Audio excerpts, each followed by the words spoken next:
what is this panel all about?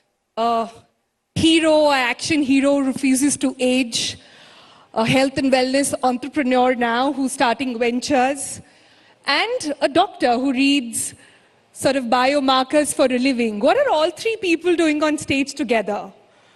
Well, that's because we are in middle of a health and wellness paradox in the country. On one hand, we have never checked ourselves so much, and on the other, we've also never been this unwell. Gym subscriptions are up, supplements are flooding the market, there are retreats to provide you inner peace, and yet, here we are, the diabetes capital, young people getting heart attacks, and stress, well, that's just like a national condition, if I can say. So who do we trust in times like these? With health and wellness, where do we go? Are doctors going to be the shining light? What about the trust deficit that they only come to you once the disease has hit you? What about wellness influencers? What about those who are biohacking life and how? So in this session, we're going to try and understand all three aspects to try and, stitch it together and see where does the truth really lie. Also, you'll notice all of you sitting here in the audience, all of you have cards in front of you. They are red on one side, green on the other. Please feel free to raise every time you feel something is right or wrong, and we've got a fun game for you that comes up in the end as well. But first up, to the man who's aging like one fine wine, Mr. Shetty. Yes. Let me take you down memory lane a little bit, and I've got some pictures that will be thrown up. When we think of you back in the 90s, that one. When we look at you back in the 90s, you were this Arnold fan, right? It was all about pumping and bulking. It was about, no pain, no gain. And look at you now. You're talking about breath work. You're talking about balance. You're talking about biohacking. What is the one thing that Sunil Shetty of 90s would probably laugh about, the thing that you do today? I guess Sunil Shetty of the 90s didn't have that kind of knowledge about health that Sunil Shetty of 2026 has. There's so much that you're reading, learning, trying, failing, and reworking on.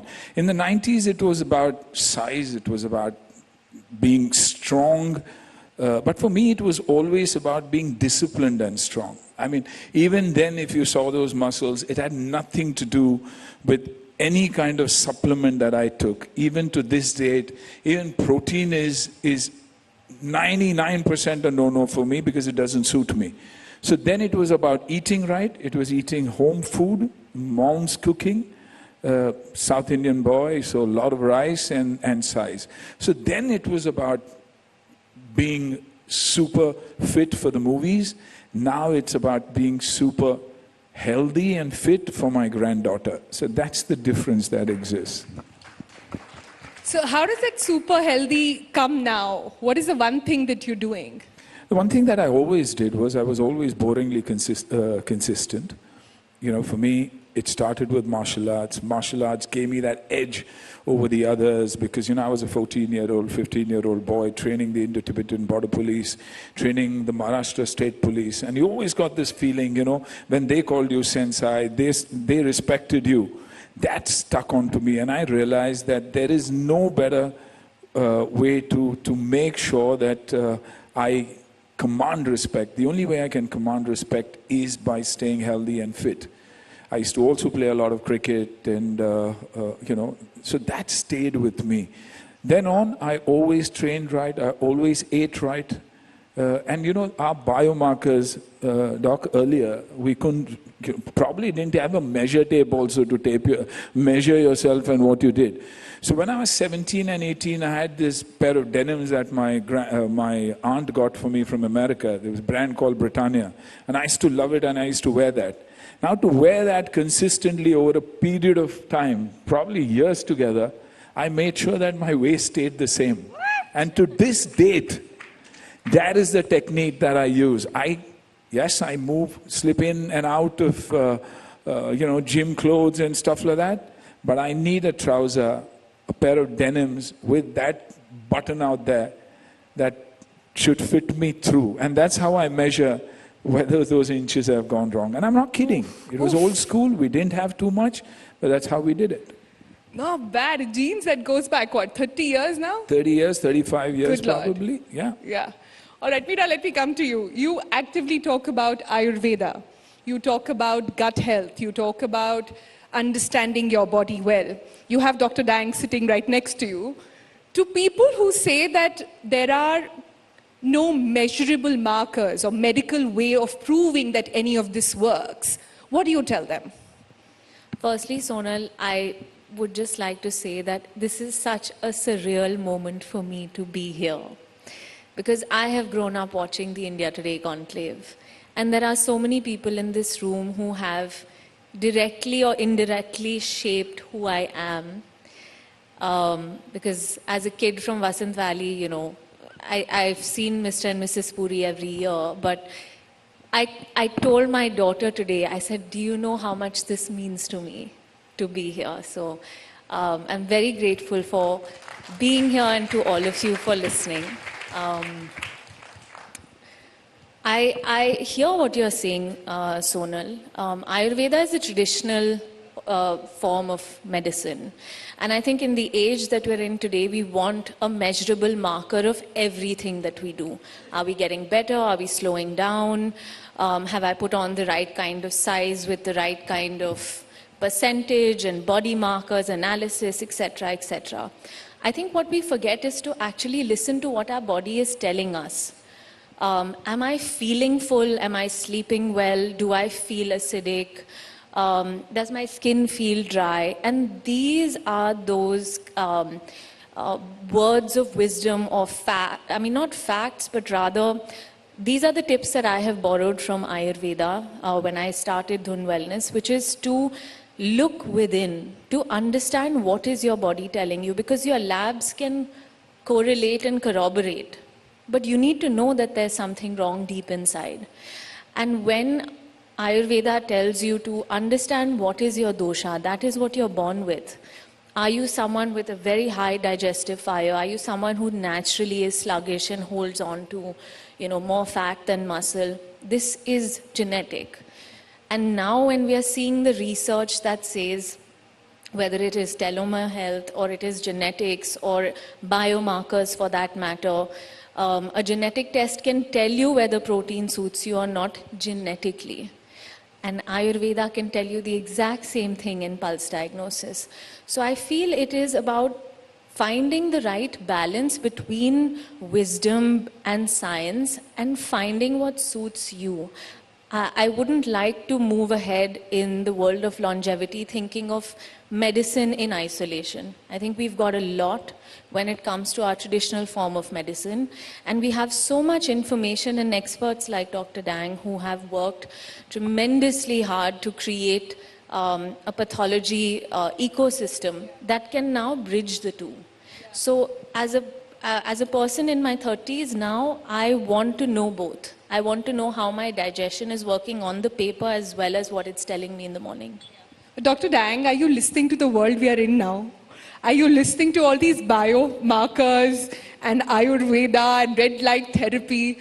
From the standpoint of where you are, from what you've seen with your experience, what is the medical evidence behind all of this? Thank you, Sonal. I hope the mic is working. A little closer. Firstly, I'm sitting with... So just keep it a little closer. Firstly, I'm sitting with two people whom I admire and respect immensely. One thing common between me and Sunil is that I'm wearing the same size trousers which I wore in 1979. Yeah, that's how it matters to us. In 1979, I bought a pair of jeans and which I hung it in my Almera, and till today, I try and fit into that. And if I do not, I feel I've lost out something in life. But on the other hand, when it comes to talking with Meera out here, look, I was trained to be a doctor. I only wanted to be a doctor. I love my profession. I love my patients. And I'm extremely passionate about that. During our days, I'll say our days, though my days are not over yet, I'm only 72, and I think I have a long way to go now, that it was just illness and you cure the disease. But now there's been a paradigm shift from illness to wellness. We do not give medicines, treat, and then say go. Now we want our patients to live a healthy, full, complete life the way my other two co-panelists have done. And they can say that they're leaders in the old field. During our days, it used to be talking to the patient, taking the history of the patient, understanding what they want to do, but then treating them accordingly. Lekin ab, I hope you don't mind my shifting to Hindi, Sonal.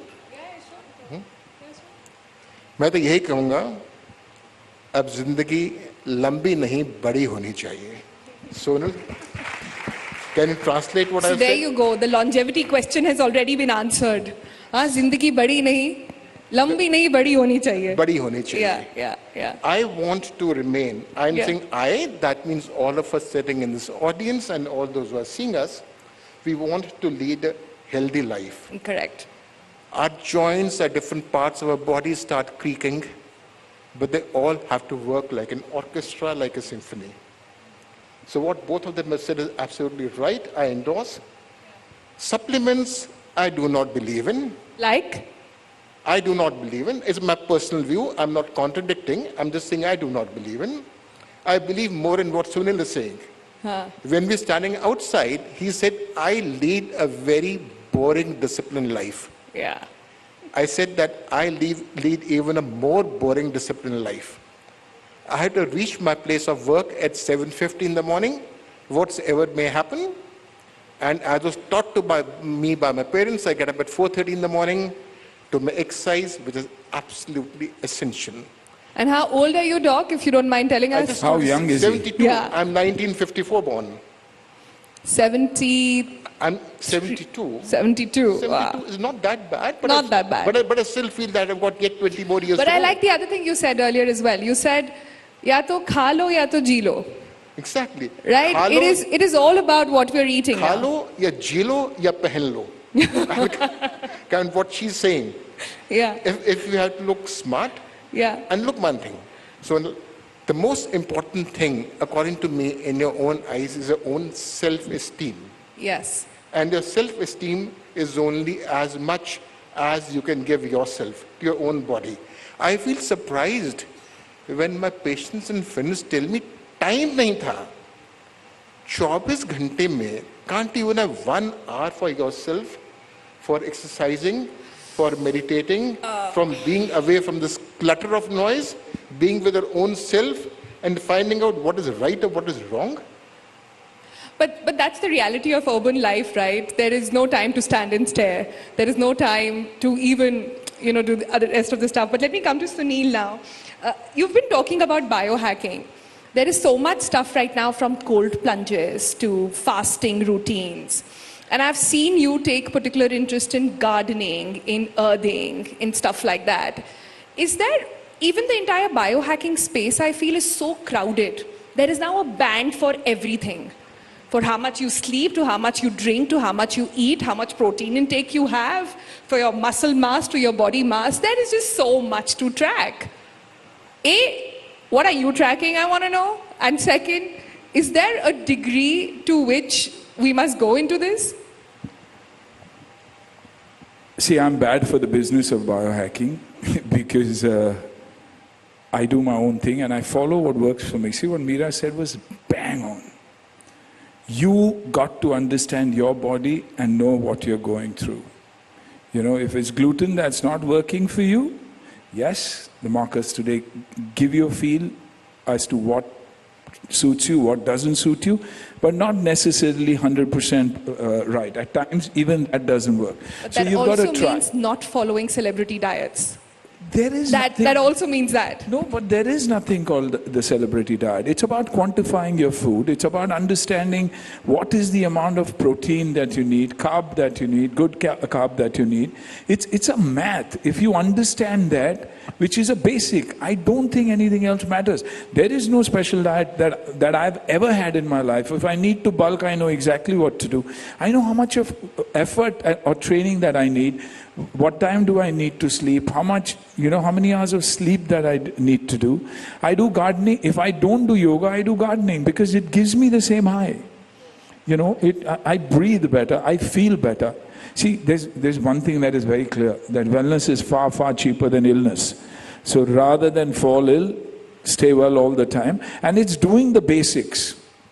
For me, if anybody talks to me, I always I'm 65, I turned 65 this year. But even physically, I might not look it, but even physically when I do action, I probably am as good as I was when I was 26 or 28. I understand that my muscles are like a wet tissue, so I need to keep it and place it carefully. So I warm up right. When I play my sport, the others warm up in 15 minutes and I'm ready. I take an hour to warm up. Because I don't want that injury happening. I don't want my muscle cramping. I don't want to have a stiff body the next day. So I know what my shortcomings are. The day we realize what our shortcomings are, it's a different look and feel that you want to give the world. This virtual world, the only thing it has done is messed us up because we're always trying to show ourselves as being very happy. And that's the biggest problem. A lot of the therapies that you sort of talk about, that Dhoon also does, it could be red light therapy, it could be a lot of, doing some yoga, some asanas. It could also be about doing several kind of exercises to get your mind and body in balance. All of it requires a lot of time. Time, then indulgence that urban life living does not have. So I want to ask you, somebody, for working professionals, for people who are out there with regular lives, how much of this wellness is about indulgence and how much of it is about, let me do this as part of my routine? I was that person who felt like I don't have any time. After I had my daughter, I wanted to do a 7-day Ayurveda program because, I had a complicated pregnancy, so I just wanted to give my body a reset. I did it once, and I just felt it is so impractical. With help, with a supportive family, still I don't want to leave my daughter behind. There have to be other people like me. So for the next 8 years, I did it at home. And finally, I just took the plunge and said, we need to be able to create a space, and an urban space for wellness, where you can do the same 7-day program in a city. Because eventually that active time that you need for your body and that therapy is between 1 to 2 hours. And like Dr. Dang said, you should be able to take out at least 1 hour for yourself. And that 1 hour could be through that 1 week, an intensive program for your gut, for your sleep, for your hormonal health. Likewise, it could be once in the week you take out an hour to do red light, to do cryotherapy, to look after mitochondrial health. Essentially, it is that 1 hour that you're giving your body time to fix itself. Because, like you mentioned earlier, the data, I think too much data is detrimental to us. What are we doing with it? The next step and that frontier is actually, how do we analyze this data? How do we map it to become a true picture of what our bodies are? Otherwise, data is points in isolation. They're never actually getting connected to give me a conclusive answer. So when it's indulgence versus preventative care versus active addressing of a disease, each of them have their own place. Because when one says indulgence, you'll say, I'm tired, I feel like taking time out for myself. But that's also necessary. Those endorphins are also necessary. That reset that you feel when you go through things like burnout and I feel hormonal health these are urban metabolic signs of urban metabolic dysfunction. We're calling it burnout. Hustle culture has glorified it, but eventually we're just burnt out people feeling like we haven't done enough anywhere. So if I do take out that 1 hour just to indulge, I think that's also important for somebody's lifestyle and life cycle. Yeah. And when you move into an active form of intervention, whether it is a panchkarma or it is IV or it is cryotherapy and infrared sauna, that's helping you perform better so that you skip the illness and you remain in a state of wellness. Interesting. Dr. Dang, do you see the conversation here? It's like a bipolar world of wellness. There is Ayurveda on one side, there is biohacking and gene therapy on the other. From the standpoint where you are, where you've seen this happen over the years, what is the one big diagnostic trend, or perhaps, just checking on stuff that you are really gaga about, that you think will really open up? What gets you excited in this field? Sonal, is not one, but there are many events happening, which we are seeing now and which we anticipate to happen in the near future. I will first try to slightly beg a little different from what Meera has said. Data and statistics make a lot of sense. 13.5% of Indians are diabetics. 15.2% of Indians are pre-diabetic. More than 65% of deaths in India occur due to non-communicable diseases. In addition to it, I can keep on rattling data about everything that is not correct. Are we here only to treat them? No. We are here to cure them. And that cure can happen if we control our lifestyles. Like what? But I meant more like these bio clinics that we hear of, where you have full body scans. It can tell you at 20, at what age in your life, what disease you're going to get, or if cancer is going to hit you or not. Do you think that's is that something that India is ready for at the moment? Yes. I'll say Just India gonna say, is. why not? I say India is ready. I'll tell you why not. Because so many people, and we were doing this little test backstage, where he said that if you had a test today that told you that you could, if it told you if you're gonna get cancer in the next 6 months, would you get it done? No, but if you could work on it and you could change that, Yeah. it matters. That's why lifestyle changes come Correct. about then. What this helps is to change that lifestyle Correct. of yours, rather than it hitting and then you getting into it and then realizing that I can't give 100% of myself because I am not 100% of the version I was. It makes a big difference. But Dr. Lang, is that test coming? Sonal, I'll answer your question in two parts. Your first question to me was that, are we ready? Is India ready? Yes, India is ready, provided we go and teach and coach from school teachers to textbooks to everything, that what is health all about. Health is not illness. Health is not sickness. Health is well-being. Like what they say, sorry again, I'll shift to Hindi. 7 lakh जन्मों के बाद हमें एक मनुष्य का जन्म मिलता है, और अगर हम अपने आप से प्यार नहीं करेंगे तो हम खुदा से कैसे प्यार करेंगे, हम भगवान से कैसे प्यार करेंगे? तो पहले तो अपने आप से मोहब्बत करनी सीखो ना. अपने आप से कैसे मोहब्बत करेंगे? To look after your own health. And how? Follow what Sunil does. Absolute discipline.